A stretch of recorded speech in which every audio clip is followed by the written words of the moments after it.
the past. No one owes you anything. I think you need a shotgun blast, a kick in the ass. So paranoid, watch your back.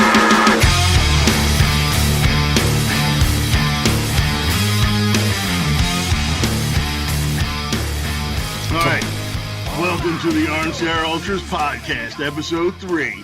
From the 856 South Jersey, baby. It's me, your boy Yahmpy, with your boy from the other side of the globe, Ewan. Let's get it on, brother. The bar is open. Yes! There you go, mate. Nailed it.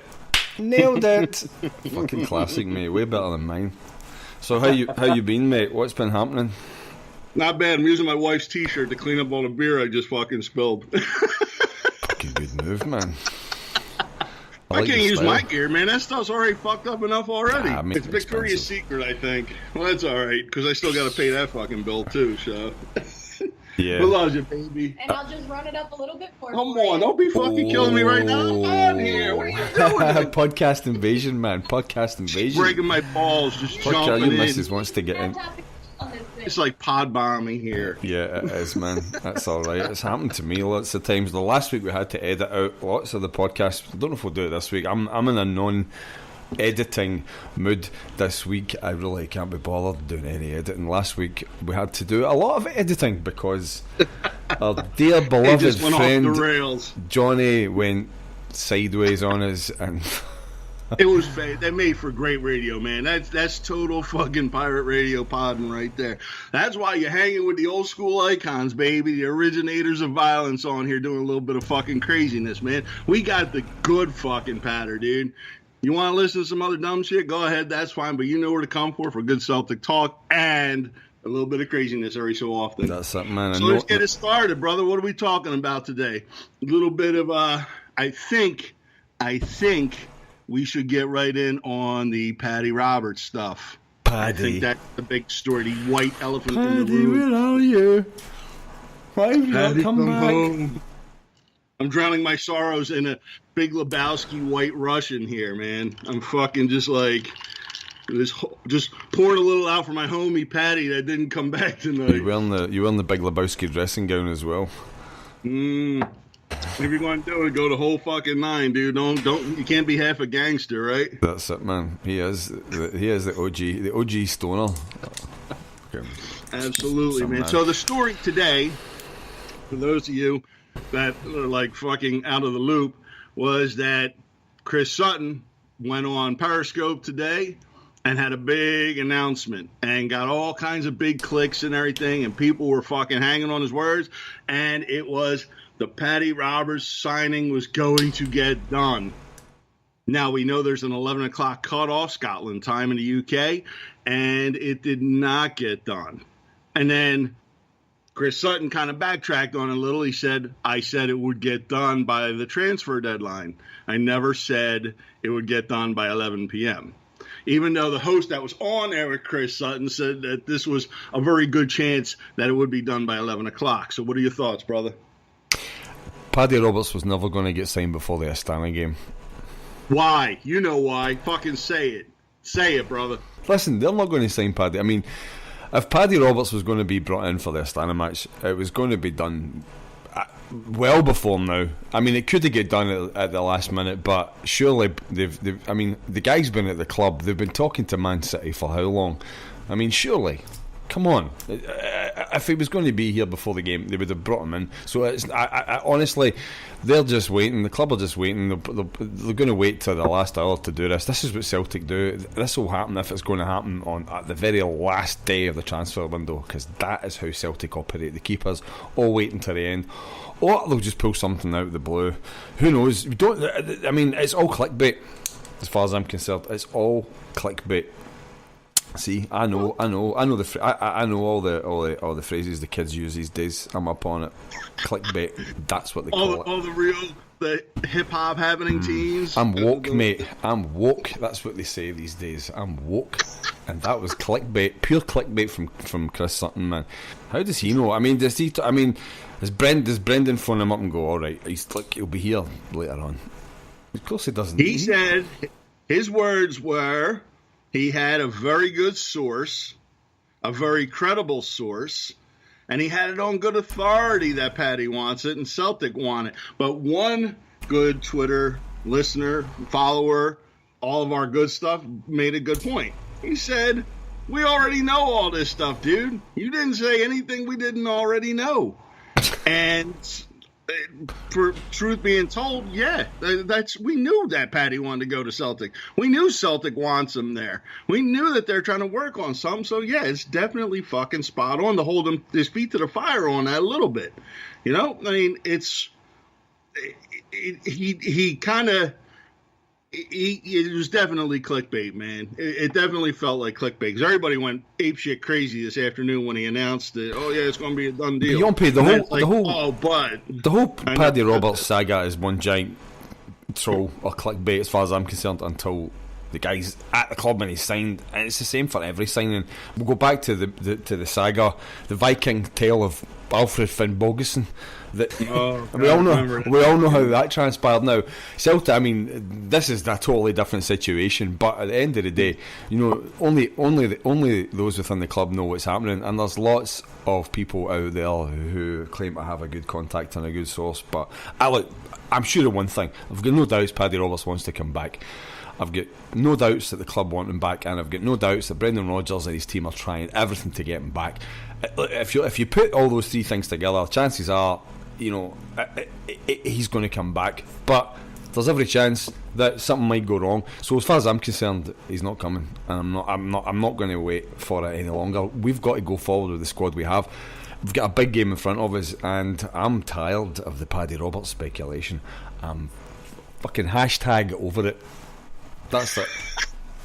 Come on, man. He's still got at least 2 more weeks of the Done stuff. With it. The transfer deadline. Armstrong, sort yourself out. Sign the contract or get to fuck. Paddy, if you're in by the end of the transfer window, fine. Until then, I'm not interested. It's like fucking sitting on a rocking horse. Gives you something to do, mate, but it doesn't get you anywhere. Poor Kendo at St. Jude on Twitter. Only a couple hundred followers he has, but he was like, he sent a personal message to Paddy. Poor That's Paddy. 199 more than me. He said, come on, 18 minutes to 11 o'clock. I missed my hole for this. And the poor guy just got fucking let down everywhere tonight. Somebody put out I don't know who put this out on Twitter. I should probably give him a shout out, but it's a little picture of a guy with a stick prodding the Celtic badge. Oh, I saw the emblem. Do something. Do something. And that's it. You know, every window it's the same. And that's just that. You get used to it as a Celtic supporter. It's either, you know, I mean, it was great seeing Sinclair come in last season, but I'm still waiting for a big signing this year, and I still want us to sign a big defender. I still think we need a third striker, and we need someone on the wing. But we'll get onto that later, I guess. That's going to lead us to our next bit of Celtic business. You're in charge, by the way. We'll just let everybody know Yahmpy is in charge of the podcast this week because I can't be fucked. Basically, I just can't. We've been talking about it for. It's been a dumpster fire for the past couple of days, so it's all right, man. I'll let it fly. It's going to be a fucking mess anyway, but that's all good. Well, listen, like I said, I got my nice little fucking cocktail. I got a big Frosty for anybody I'm going to give a shout out for. And that being said, I'll take care of business, man. So the next thing we're going to talk about is our boy Nir Bitan. Should he be starting tomorrow? Yeah, it's a difficult one. I've been thinking about this for a while. Like after the Thistle game, like it was a pretty bad mistake he made. But if you look at his performance, like he hasn't been terrible, as in he hasn't been playing badly in that position. It's a difficult one. I think I've heard a lot of different opinions saying like Ayer's too young, put Ayer in, and it could be a real mess for him. At the same time, you know, Nurbaton's not a central defender by any stretch of the imagination, so it's a difficult one. It's a really hard one to call. Brendan Rodgers he's got a tough decision to make. I think he's going to put Bitton in. For me, he should probably put Bitton in alongside Simonovic, but there's just as much support for putting Ayer in because he's got great potential. It's a hard one for me to call. If it was down to me, I'd probably give Bitton the nod over Ayer, and it pains me to say it, but I probably would give Bitton the nod over Ayer just because of Ayer's youth. But it's 50-50, man. It's you're damned if you're doing, you're damned if you don't. I mean, if Bitton goes in there and makes a right arse of it, it's a disaster for Brendan and his choice. I mean, it's the home tie, man. I know. You can't fuck up the home tie. He's backing his boy. He's backing his boy. To use that kind of American phrase, he's backing his boy, and if Ayer goes in, then, obviously no one will be happy, but I think people would be more forgiving for a young boy who went in and tried and maybe made a mistake. But at the same time, that's happened in the past, and it hasn't been so forgiving. In European ties, there's not a lot of leeway for forgiveness for mistakes, whether you're 19 or whether you're fucking 35. People expect you to perform. Difficult one, Yahmpy. That's a difficult question, mate. I feel normally, me, I'll answer a question if I can. That one that's a hard one, man. That's a hard one. And do you know why we're in this position? Because we should have signed a central defender. And there's people out there who will say, Baton can do the job, but I don't want someone who can do the job. I want someone who can fucking kill it in central defence. Boyata's. Yeah, but here's the problem: you can't sit there and say, if my aunt had balls, she'd be my uncle. I mean, the fact is you already have what you have, and that's it, man. I mean, what are you going to do? You know what you get if Baton starts. He's a solid guy, but he does have a bit of the Ambrose factor in him, where he can fucking throw out a clunker at you at any given time. He does that. And you always have that kind of pit in the bottom of your stomach kind of like feeling that he's going to do that at any given time. I know. He's got a touch of the bomb scare about him. Mm-hmm. And that's it. It's like, do you pick somebody who's going to do that, or do you pick a young guy? So Brendan, fucking over to you, mate. But here's a boy that had nailed my sentiments, and I kind of highlighted a little bit. I gave myself a little plan, a little direction on here, a little bit of a Twitter roadmap, if you will, because sometimes it gets a little crazy at the bar. And we're going to sit here, and I'm going to tell you that this boy kind of nailed it. And he had thought about, what about Ralston at the right side? Lustig slides over at the center back, and you can kind of hold off on Azure. What do you think? Yeah, Lustig can do a job at centre back. Whether or not it's I don't think he does a great job at centre back. It's probably what we've had to do recently is just make do because of the fact that we've got injuries in those positions. So whatever happens, it's like a temporary fix. You put Lustig in at centre back, putting Bitton at centre back. It's not their natural position, and they're never going to perform as well as a natural central defender. So good shout. I mean, Ralston. Shout out for Ralston's performance. He is Ralston. Or here's another thought too. I didn't mean to interrupt you there, bro. No. But how about Gamboa? Is the Costa Rican sensation still hurt? Is he not hurt? I mean, he's got good wheels, can get up and down the right side there. I mean, I don't think Gamboa's. I think Ralston's going to take Lustig's spot.